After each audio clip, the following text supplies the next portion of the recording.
When is it terrorism? When is it a mental health issue? France's Interior Minister branding Saturday night's fatal stabbing of a German tourist near the Eiffel Tower, quote, a failing of psychiatric care. We'll ask about Gérald Darmanin's words and the profile of a 26-year-old suspect who'd been detained before, treated before, and who remained on a police radicalization watch list. Times have changed since 2015, when France was the target of a wave of jihadist-inspired terror attacks. But there are constants, whether it's a pre-planned political violence or a spur-of-the-moment impulse. It does take a deranged mind to attack random strangers. Why do some cross the threshold from verbal violence, of which there's plenty these days, to physical violence? Has the world become a more violent place since the COVID pandemic? Or does social media simply play on fears and amplify those acts of horrors we're talking about? Today in the France 24 debate, we're wondering, is it perception or are we experiencing a new age of violence? And joining us, psychiatrist Viviane Coves-Masfetti, professor of public health at Columbia University. Thanks for joining us. With us as well, defense and security analyst André Rakoto. Welcome back to the show. Thank you very much.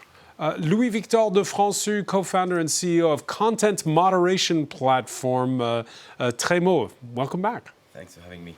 And from The Hague, capital of the Netherlands, Joanna Cook, associate professor at Leiden University's Institute of Security and Global Affairs. Welcome to the show.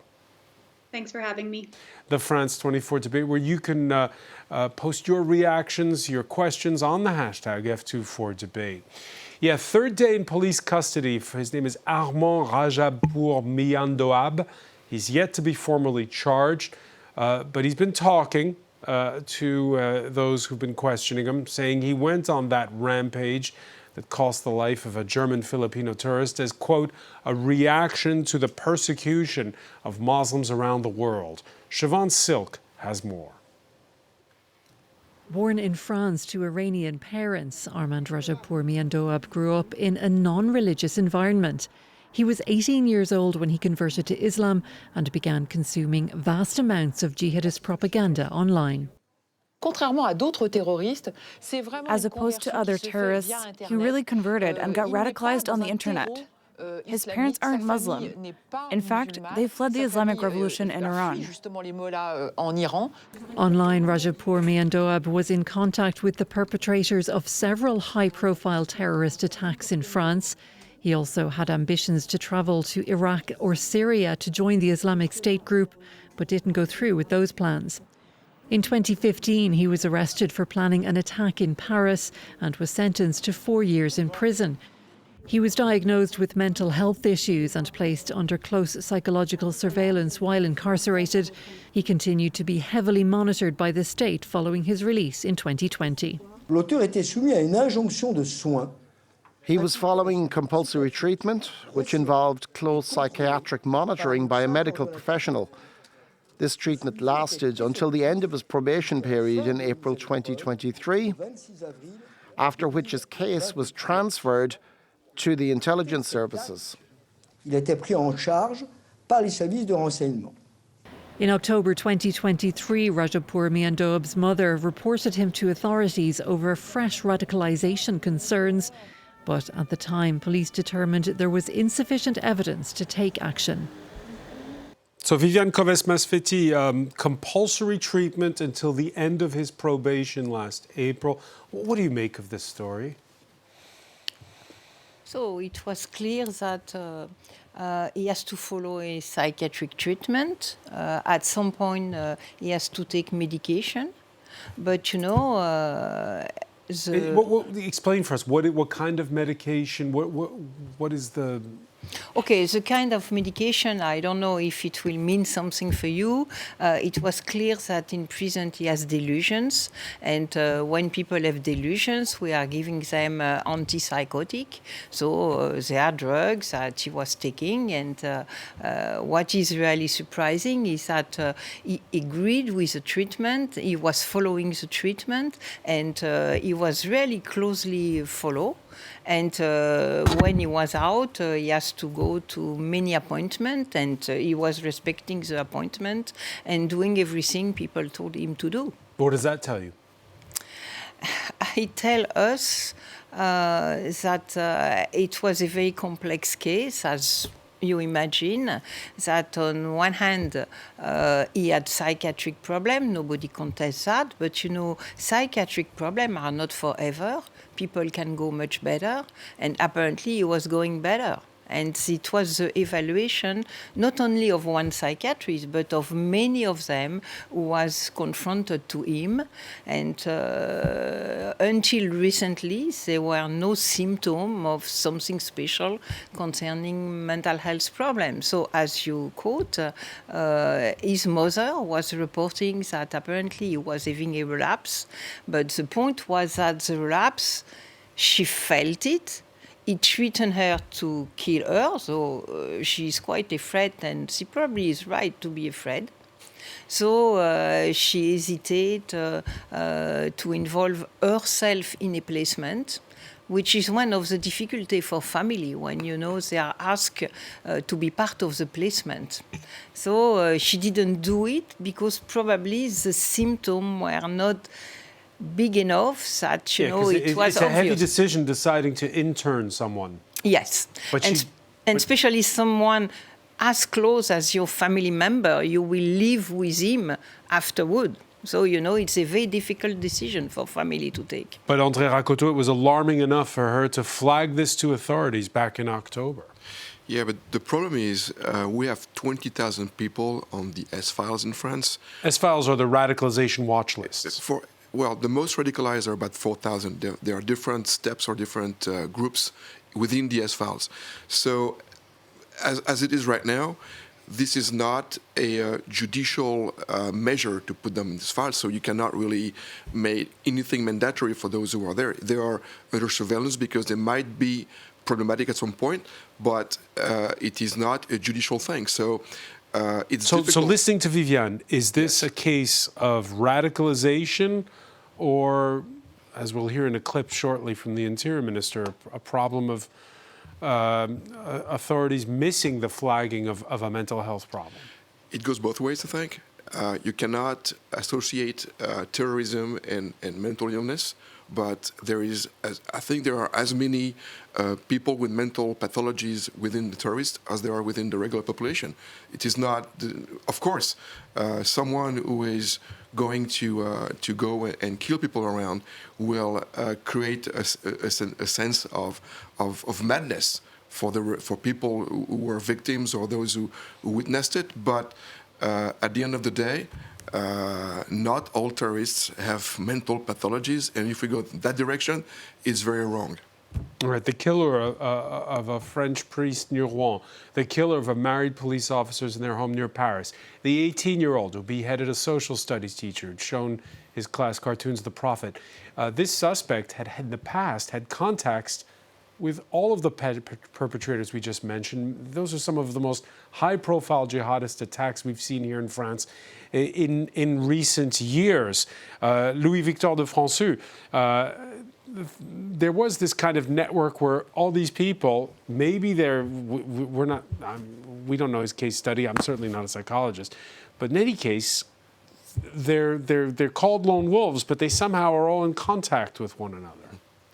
So definitely, and the social media doesn't, or the internet enables a lot of this communication, potentially facilitates some of the communication that can happen between these actors. There are regulations that have come into force around the terrorist content online regulation, which is a European regulation which pushes companies to do a lot of work in order to mitigate some of these risks. But especially if it's private-to-private messaging, it's very difficult to detect also because there's a lot of protection of private communication. And so these are elements that are actually very difficult to detect and which are sometimes encrypted on some apps, etc. In some cases, it's being a Facebook friend or different kinds of things like this. I don't know how close these contacts were, but certainly it points to some kind of an ecosystem. There is a lot of questions, and they have been around, the role of social media on online radicalization. And there's some studies showing some elements, and some other studies showing on the other side that social media aren't to blame in the story. On my sense, I believe that technology is neither good nor bad, but it's not neutral either, right? So these technologies have systemic effects on society and are subject to how they're going to be used. So a good actor can use these means of technology in a good way, and bad actors can abuse of the platforms to spread their hate for the ideology. And this is not new, I'd like to say. If you look at the Christchurch attack and other types of terrorist attacks, you saw how perpetrators used these technologies and these mediums to spread their hate worldwide. Yeah, or to trade notes. There's a clear phenomenon of self-indoctrination that is helped by the technology. And I agree with you with what you said, but it is to be taken into account that technology makes it easier for people to self-indoctrinate. And those who are on the other end of the terrorist movements, they feed the internet and all the social media with video clips which are promoting the life of those who are in the caliphate in Syria and all these things, having SUVs, nice houses, several wives. I mean, we're not talking religion there. We're talking, attracting young people into something where they're going to get radicalized on their own in their homes. Yeah, and yet, reports Le Monde, he had managed to convince authorities that he de-radicalized himself. Is it possible to de-radicalize yourself, Joanna Cook? De-radicalization. When we talk about radicalization, we talk about behavioral radicalization and cognitive radicalization. So cognitive being that you still mentally are convinced by the ideology, you've bought into the ideology, but you don't necessarily act out on it. So that's behavioral, where you would take actions on behalf of that ideology. And there is a difference. So we have seen people who have been highly behaviorally radicalized maintain that ideology, but find other ways to express those grievances than the use of violence. So there is certainly an ability to de-radicalize, but there's lots of different components to that. One of the key components then is giving up the use of violence as a choice to deal with your grievances. That's one major issue. And we have certainly seen ideologies change as well, but changing people's minds does tend to be more difficult than changing people's behaviors. Yeah, it's so hard to parse. Can you self-de-radicalize? There are often many reasons why individuals will leave terrorist groups behind. And that can be a change in life circumstances. That could be everything from having a family to getting frustrated and disillusioned with a movement to getting tired of the kind of violence and the secrecy of a life in a terrorist movement. So there's a great plethora of different reasons why individuals will make a choice in some cases to leave terrorism behind. And in other cases, we do see individuals going through more formal de-radicalization programs that can help in a more constructive and structured way deal with some of those grievances and identify what drove them to that cause and that group in the first place, and how they can more effectively deal with those issues. So whether that's building up more healthy social networks, whether that's dealing with issues or grievances that drove them there in the first place, or whether that's simply finding them a different purpose or a way to focus their frustrations in life, there's a great number of ways in which individuals can both on an individual basis and also through formal programming, indeed change their mindsets from radicalized and willing to use violence to achieve their means to those who would be willing to use other approaches. And Joanna, if we just give us your outside eye on this, is this a case for a psychiatric hospital or a case for the courts? That's a very difficult one, because what we do know, what the research does demonstrate, is that terrorism is not equated with mental health. There are certainly some individuals who with mental health issues will conduct terrorist attacks and do get involved in them, but there's no causal relationship between mental health and terrorism. So mental health issues might be one factor present in some of these cases, and in other cases, it might not be causal. So an individual may also have a mental health issue that might not motivate them to or be involved in their perpetration of an attack. So it's very difficult, but what we can say certainly is that it is context dependent on an individual basis. But it is true to say that in many of the studies that have looked at, for example, lone actors, there has been a recorded rate of mental health issues present with those persons between anywhere from 25 to 43% or so in several cases around Western countries. Viviane Coves-Masfetti? So first of all, I am a bit surprised by your question of deradicalization. That's what Le Monde was reporting. That's what he told. But I think board. it's a bit confusing because he was clearly following a deradicalization process in jail. I mean, it was clear.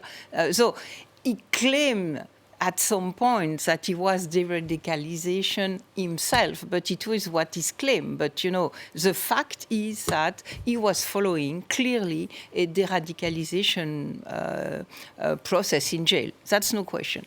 Then the question of mental health, it's a bit complicated. I appreciate that now people start making a difference between, let's say, psychological problem, which are dealt with a psychologist, and psychiatric problem, which has something very different and were usually dealt with psychiatrists.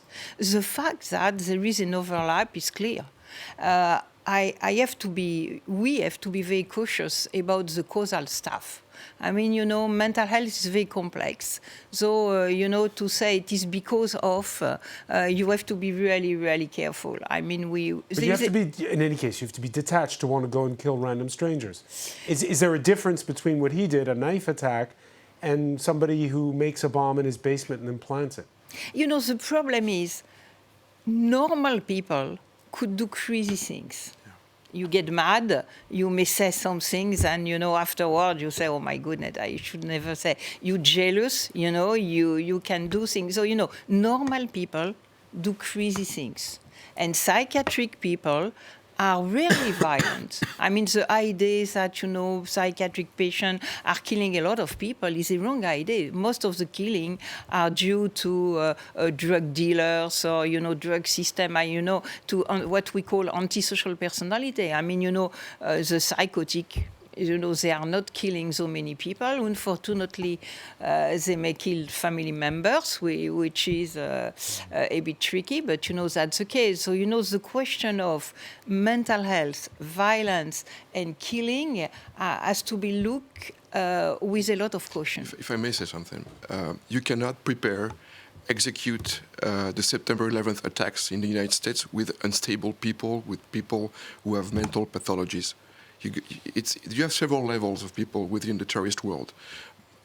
Button pushers, people who are radicalized in a minute, sent in a car to go blow the car against an American truck in Iraq. That's someone you don't need to indoctrinate for long. He's lost maybe his father or his brother to a raid or whatever, and he wants revenge. You put him in a car, you give him a button, you give him some drugs because you need to get him high to get the thing done. It's done. People who committed the attacks in the United States or Bataclan and others, you cannot do things like that with unstable people. It's not possible. And if you look back at the 40s, for some time, there was a debate over the mental health of people who were killing Jews by the thousands in the Eastern Front in the early 40s. They were regular people, and as a matter of fact, the German authorities, the Nazi authorities, would get rid of unstable or psychotic people. And those who were actually killing children, their mothers and so on, were regular people from small towns. They were reserve police officers, and they were not into a specific mental state. So making that distinction. Well, in any case, France's Law and Order Interior Minister, he did talk up what Gérald Darmanin sees as a public health services failing. There was a clear psychiatric failure because doctors on several occasions considered that he was doing better, was more normal, and could live, dare I say, freely. A clear psychiatric failure, that doesn't sound like a mea culpa, we did something wrong. It sounds like he's passing the blame. I mean, right? of course the psychiatrists get mad about that. That's a joke. So, I mean, it's amazing because at the time he was saying so, in fact, it was the intelligence service who were following the guy. So it's so amazing to see somebody who say it's the psychiatric, when in fact the psychiatric system was out at that time, and it was clearly the only people who were following him was the intelligence service. And I guess on internet they probably were checking what he was doing because the mother was saying something happened. So I guess that, they had a look at it. And just to fill in our viewers, on chat shows here in France the last couple of days, the arguments between those who say the police are underfunded and those who say it's the psychiatric services that are underfunded. Once again, when you got so many asphalt people, 4,000 being extremely subject to become dangerous, how do you do a 24/7 surveillance of 20,000 people who are not under judicial surveillance because they have not acted, so they cannot be restrained or led to any measures that would be preemptive, because it's the basis of our democracy. Joanna Cook, just to remind her, Gérald Darmanin, you just heard in that clip, he's not a scientist, he's a politician, one with potential presidential ambitions. Your thoughts on what he said? There's always going to be a connection between the amount of support for mental health support in the public space and other related impacts of lack of mental health in that society as well. And one of the ways in which that could come to manifest in some cases could be violence, including cases like we have seen here. But again, I think what we should really highlight is that, there is not a causal relationship between mental health and terrorism. And even though terrorism, some terrorists do have mental health issues, having mental health issues does not make you a terrorist. So that's something that should be made explicitly clear. There have been some cases, and again, I'm going to go back to the research here, but there has been some research that has highlighted certain higher levels of some mental health issues in some terrorists, and that includes things such as PTSD, schizophrenia, and autism spectrum disorder in some cases. But I think when we're talking about this as well, we don't want to stigmatize mental health or individuals that do have mental health issues. So there's a fine balance to be made between not stigmatizing individuals who might have mental health issues and also ensuring that there is sufficient public support for supporting those populations, and also understanding when some individuals in those right circumstances might be more susceptible, in part due to those mental health issues, to conduct violence on behalf of an ideology. Louis Victor de François, there's an argument over when the subject of mental health comes up. I know, for instance, in the United States, when there are mass shootings, if you're from the left, you say we need fewer guns. If you're from the right, you say, no, it's a mental health issue. And do you feel, when you look at social media and stuff, that how the topic of mental health is broached depends on where you come from?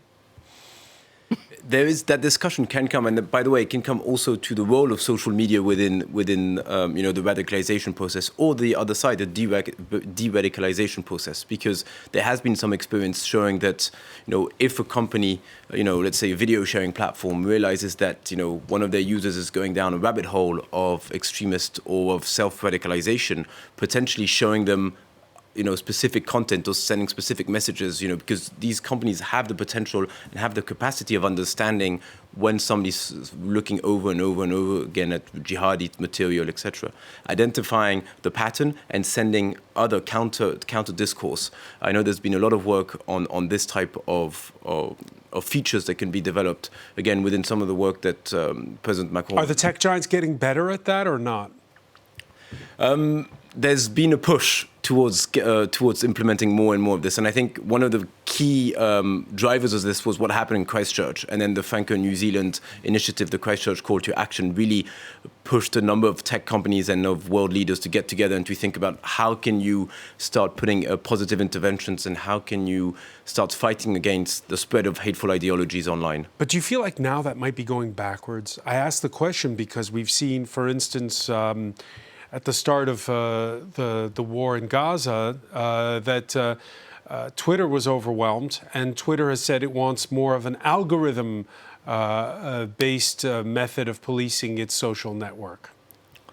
I don't know if it's getting worse or not. What I know is these algorithms are working faster and faster and are better at connecting ideas and at spreading messages, right? So I wouldn't say that it's specifically getting worse, but I would say that there's more and more to do as these technologies are becoming more and more used by everyday people, and they have a systemic risk. Right? A lot of these technologies pose a systemic risk to our societies, to our democracies, and they need to be implemented, or they need to be used with a certain risk management approach.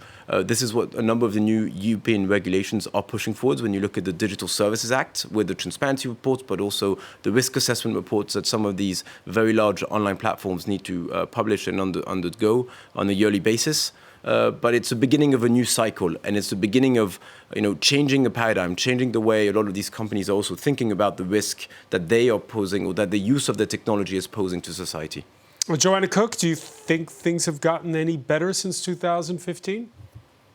So when we look statistically at the number of terrorist attacks that have been conducted since 2015, we're actually in a relatively lower period. So they've been fairly consistent, if not lower, between 2020 and 2022. In 2022, for example, there were 28 successful terrorist attacks, and 16 of those were attributed to left-wing extremists and anarchists. Only this is where? I think one of the key points to highlight is that social media and media amplifies a lot of these attacks. And when we do, you're still more likely to be killed by a lightning strike, by a wild animal, or to drown in the bathtub than you are to be killed in a terrorist attack. This is a statistic truth. And nonetheless, when terrorist attacks do occur, the amount of terror that they can instill in a population is very palpable, and it does impact politicians, it impacts public policies and responses to these individuals. Comparatively to 2015 and 17, we are certainly in a much calmer period, but we are in a period where there are it's a very busy and a very messy world right now, whether it's the war in Ukraine, whether it's Israel and the Hamas conflict right now. We are in an environment where we are seeing multiple active conflicts in other areas as well, which are compounding and amplifying messages and feelings of conflict around us and violence around us. And that certainly can have an impact on individuals' mental health and also on people's motivations to feel that they must act or do something in some of these cases, which may motivate some individuals to conduct attacks or be part of the many complicated reasons to do that. Yeah, and certainly last Saturday's attack has been plenty amplified in the media. The far right's been leading the charge since Saturday. The head of Marine Le Pen's party, who, by the way, heads its list for next spring's European elections, his name is Jordan Bardella, says he doesn't believe that jihadists can be reformed. Mainstream conservative daily newspaper Le Figaro this Tuesday framing the argument in the same terms, headlining on the limits of France's ability to monitor Islamists. Even left-leaning tabloid Libération put it on its front page and wonders about the specter of a resurgence of terrorist acts in the run-up to the Olympics. André Racoteau, is that something you worry about? Well, what happened at the Eiffel Tower was the work of what people would call a lone wolf. And it's easier to monitor networks. It's easier to monitor people who are organized because at some point there's going to be a leak or something. You can find a pattern and or you can follow up. You can have intel and so on. When it's someone who is maybe under the radar because he's taking drugs for a mental issue or whatever, but suddenly goes at the Eiffel Tower with a knife and kills someone, it's difficult to prevent. So probably the major. We will be monitoring all the networks we know. We will use all the intelligence we have to monitor those greater organizations. But we are still unable, like the Eiffel Tower attack proves, to prevent a lone person, an individual who decides to commit something to do it. That's as simple as that. One of the features of next summer's Olympics in Paris is an opening ceremony that for once forgoes a stadium setting where you pass security, instead features iconic landmarks, the French capital, including the Eiffel Tower, by the way. How do you feel about that, Viviane Coves-Masfetti? Are you looking forward to that opening ceremony, or are you worried First of all, I would like to come back to the point of inevitable. I think I agree that an individual just like that with a knife is inevitable. But in the case we are talking about, I will not say inevitable. I think it's a bit complex, more complex than that, because the person has been to jail, has been followed, was still, followed by the by the intelligence service, plus the mother wants somebody. So, it was a lot of things surrounding the case that if things were going in a different way, if people were maybe more collaborating, or, inevitable, I'm not sure. I will not compare that to the guy you don't know, he never been to jail, he never do anything at all, and suddenly, he take a knife and kill somebody. I think for me... So what you're saying is the lesson learned is a better conversation between police and the psychiatric services? Conversation and sharing the same culture. There is a program which is first aid, but for mental health. The idea is to give some clues about what is mental health and how people with mental health disorder are behaving and how to behave with them for everybody. Policeman, student, everybody. The idea is because it's very clear that when you are a psychiatrist, you see things that people do not think the same way because, you have some clinical skills, you have some knowledge, and so you can detect things. And, I think that maybe, if people are working more together, they will learn from each other because, on the other hand, psychiatrists may be also very naive and sometimes, may not completely listen to what people say in the way police will do. So, my point is just that inevitable, it's maybe too strong. So psychiatrists have to learn more about police work and policemen have to learn more about psychiatry? I'll tell you what, for more than 15 years now, after the Marseille and the Air France plane attack, there's been psychiatrists working with the crisis negotiation teams with GIGN, BRI, right? They're embedded with the teams. They work with them, they train them, but it's been very clear for all those years that when there is a crisis negotiation situation, the medical aspect is part of the equation, but it is not the solution to the equation. And they're involved at every step. When I said inevitable, it's because there is someone, you said this one could have been maybe avoided because it wasn't on the radar. Just think about it. When someone like that under the radar could not be stopped, what about those who are not under the radar? And there are many of those who show up in the United States with an AR-15 and other places. Those who are not in the radar, I agree. I just say what the point is that one was in the radar. And that's why I say 4,000, on that case... 4,000 among the 20,000 S-file people who are deemed to be more dangerous than the others. How do you do 24/7 surveillance of 4,000 people? I know that's your argument. Who are not under judicial scrutiny? I understand your argument, but my point is just to say that one was not an anonymous. It was somebody who has done things. And I agree with you. And it's a bit more than just a guy. It's just the tip of the iceberg. Recent headlines here in France have thrown the spotlight on radicalization from a different quarter. After a fatal stabbing at a village dance last month in the south of France, that sparked a far-right mob's rampage in the housing projects of a neighboring town. Police tried to ban last Friday's far-right rally in Paris. The courts overturned that on grounds of freedom of expression. Louis-Victor de Franceux, strange times we live in. What worries you more? Is it a lone wolf or is it a mob? Well, you speak about strange times, and what scares me is what's going to happen next year with, the tsunami of elections that we're having. We're having the US election, there's the European elections, there's going to be the Olympic Games here in Paris.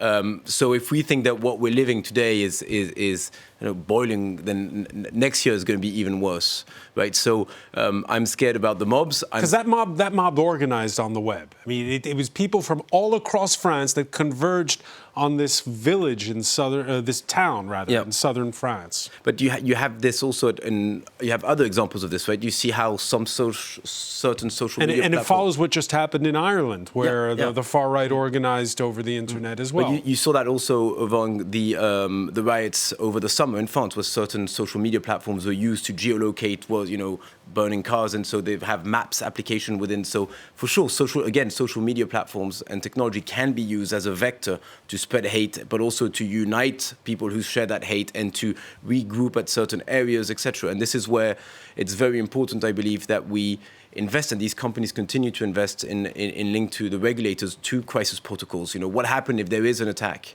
What happened if there is, a sudden mob and across different platforms people are calling to converge to a certain area? Then potentially you should have crisis protocols in place to be able to stop it, to be able to stop the viral spreading of the Christchurch video, that hundreds of millions of people saw online that should have never been there in the first place. Right. So there are a number of aspects and technical aspects also that can be put in place to try and limit the damages. You didn't answer the question. You more worried about the lone wolf, or you more worried about the mob? I think both are very worrying.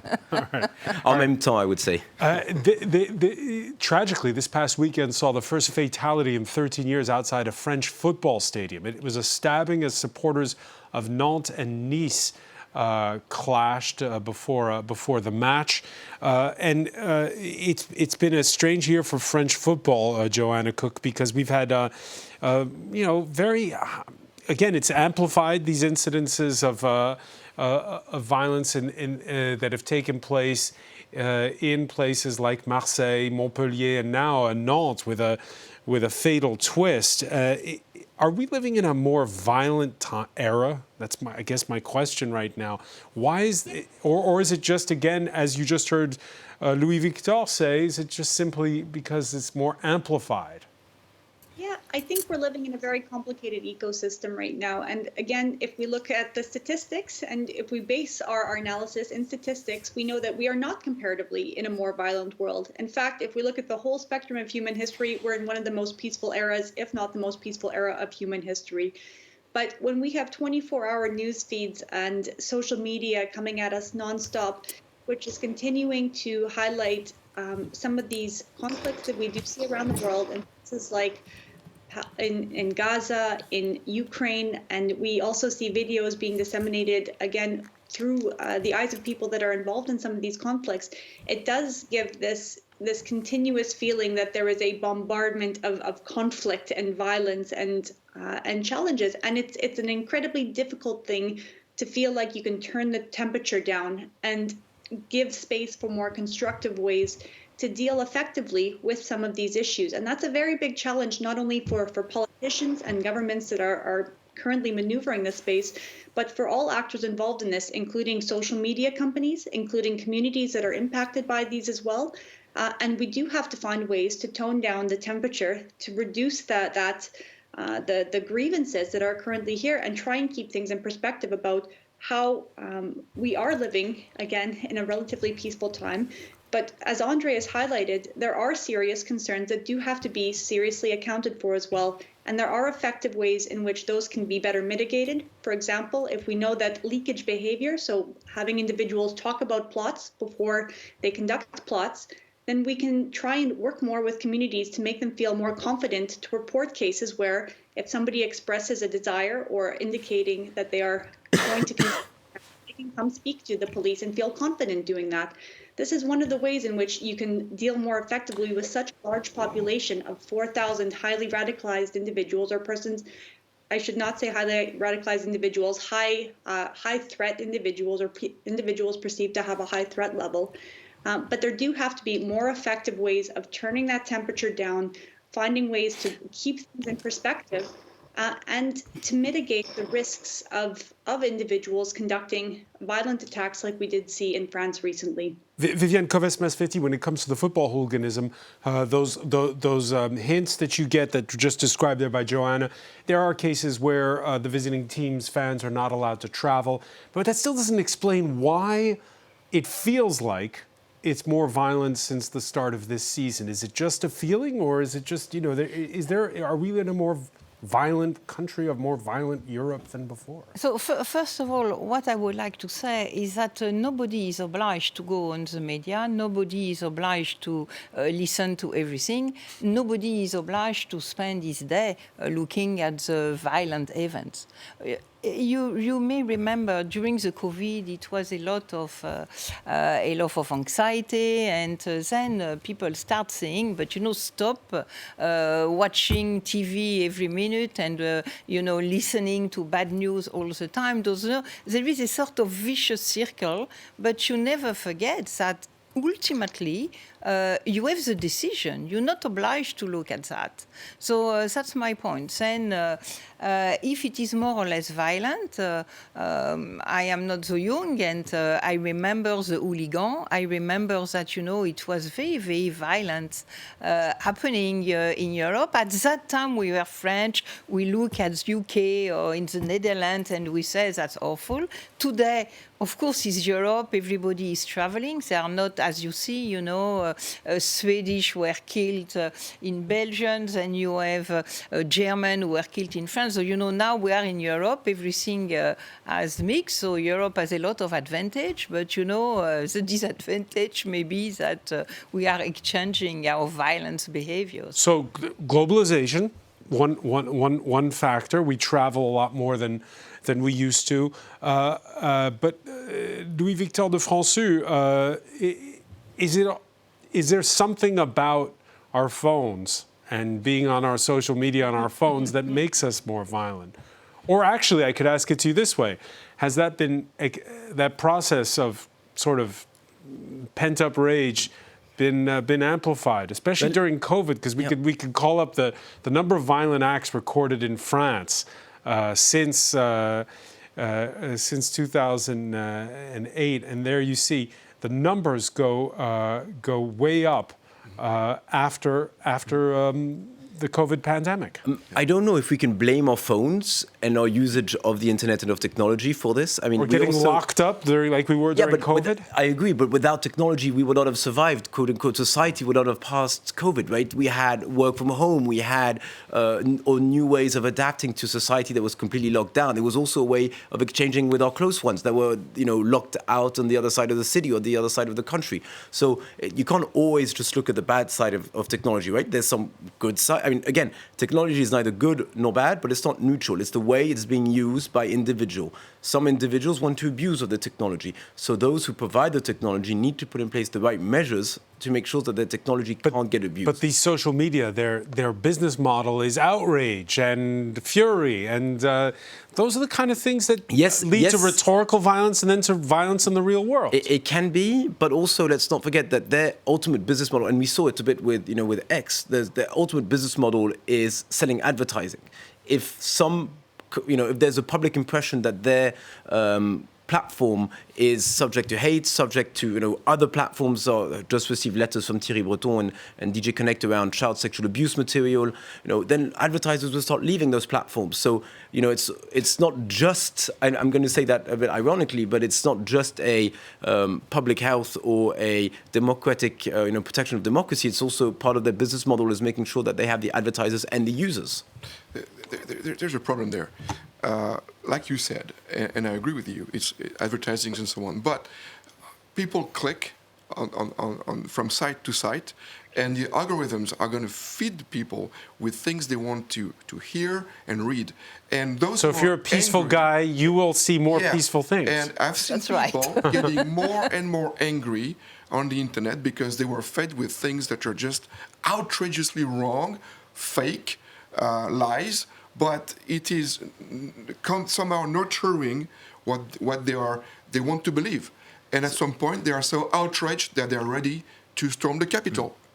There are indeed the examples of those amplification or those radicalization process happening online, and it's an interesting. I mean, it is extremely important, and I think that Europe has taken a huge step to try and fight against some of these areas.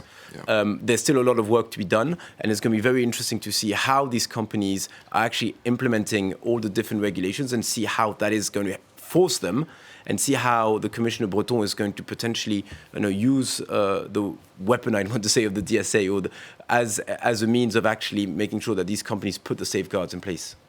There's something I want to go back to, and the confinement, COVID. There is something there. Lockdown during yes, COVID, because criminologists were very much surprised by the amount of criminality that came out of confinement. Actually, there's an increase in 8.5% of homicides during and after COVID. During and after confinement. So there's something there that was unexpected. People thought that when you keep population at home, you're going to get a decrease in criminality. Well, this is not what happened. There is a decrease in suicide. Yeah, okay. But what I'm saying is 8.5% more homicides, that's a lot. That's 76 people killed right after confinement. It's just a lot.